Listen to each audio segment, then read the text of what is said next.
Bismillahirrahmanirrahim. Assalamualaikum warahmatullahi wabarakatuh.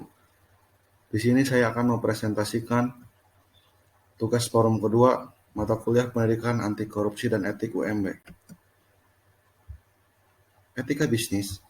Bisnis sesungguhnya merupakan suatu profesi di masa depan. Untuk ini diperlukan tenaga yang profesional dalam menjalankan kegiatan bisnis. Adapun tenaga profesional yang dimaksud adalah yang memenuhi persyaratan sebagaimana yang telah ditetapkan sebagai berikut. Yang pertama, memiliki keahlian, kompetensi atau kemahiran. Yang kedua, memiliki keterampilan tingkat tinggi atau khusus dalam melaksanakan kegiatan usahanya. Yang ketiga, mempunyai komitmen moral yang tinggi dan serius antara lain kejujuran, kerjasama, kasih sayang, kemurahan hati, tanggung jawab, loyalitas, disiplin, integritas, dan pemberlakuan yang manusiawi. Apa itu etika bisnis? Menurut Bertnes, etika bisnis itu lebih luas daripada ketentuan yang diatur oleh undang-undang. Bahkan, etika bisnis merupakan standar yang lebih tinggi jika dibandingkan dengan standar hukum. Karena dalam kegiatan atau kegiatan bisnis kita seringkali menemukan gray area yang tidak diatur oleh ketentuan hukum. Yang kedua, menurut Hill dan Jones, pengertian etika bisnis merupakan ajaran dalam membedakan antara benar dan salah dalam memberikan bekal kepada setiap pemimpin perusahaan ketika mempertimbangkan pengambilan keputusan strategis terkait dengan masalah moral yang kompleks. Yang ketiga, menurut Sumarni, pengertian etika bisnis terkait dengan masalah menilai aktivitas dan perilaku bisnis yang mengacu pada kebenaran atau kejujuran dalam berbisnis. Yang keempat, menurut Sim, etika bisnis hal ini terkait dengan kepemimpinan yang efektif dalam suatu organisasi. Tujuan dari etika bisnis. Etika bisnis bertujuan untuk memberikan dorongan bagi kesadaran moral dan memberikan batasan bagi para pengusaha atau pebisnis untuk dapat menjalankan bisnis secara jujur dan adil, serta menjauhi bisnis penipuan yang merugikan banyak orang atau pihak yang memiliki keterkaitan. Selain itu, etika bisnis mempunyai tujuan agar bisnis dapat dijalankan dan dicetuskan seadil-adilnya dan sesuai dengan peraturan perundang-undangan yang telah disepakati. Untuk setiap bisnis, ada prinsip yang memandu etika. Prinsip etika berfungsi sebagai pedoman bagi pemimpin atau sejumlah karyawan. Berikut ada beberapa prinsip etika bisnis. Prinsip yang pertama adalah integritas. Kapanpun ada tekanan besar untuk melakukan yang benar dan yang salah, prinsip etika bisnis akan menjadi pedoman. Pemimpin dan karyawan hanya perlu menunjukkan keberanian dan integritas pribadi untuk melakukan apa yang benar. Karenanya, etika bisnis haruslah tegak dan hormat.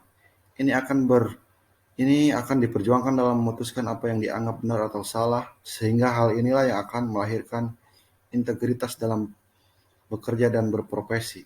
Yang kedua adalah loyalitas. Untuk mendapatkan kepercayaan, dibutuhkan loyalitas. Untuk mendapatkannya memang perlu adanya persahabatan. Hubungan persahabatan sangat diperlukan di masa-masa sulit.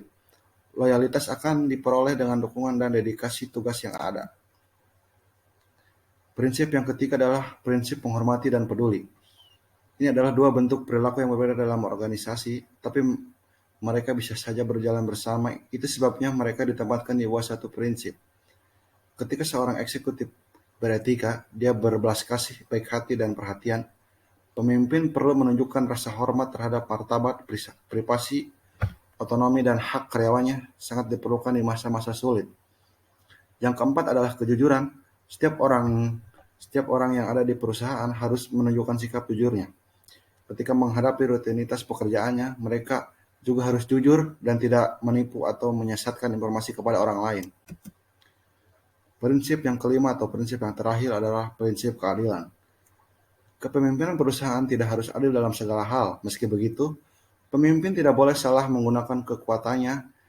Dengan demikian, etika melakukan sesuatu demi mendapatkan keuntungan apapun. Selain itu, pemimpin tidak boleh memanfaatkan setiap kesalahan atau kesalahan orang lain. Mereka harus toleran, berpikiran terbuka, mau mengakui kesalahannya mereka sendiri. Pemimpin juga harus mampu mengubah keyakinan dan posisinya berdasarkan situasi dan kondisi. Contoh pelanggaran etika bisnis. Agar Agar pelaku usaha dapat menjalankan bisnis dengan maksimal, pentingnya mengetahui apa saja contoh pelanggaran. Dibagi dua yaitu pelanggaran hukum dan pelanggaran kejujuran.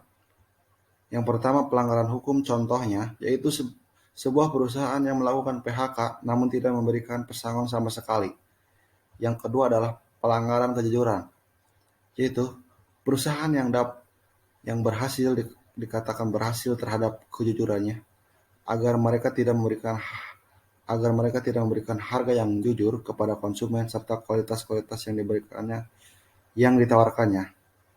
Ada pelanggaran empati dan pelanggaran transparansi juga. Sekian yang dapat saya sampaikan. Billahi taufiq wal hidayah. Wassalamualaikum warahmatullahi wabarakatuh.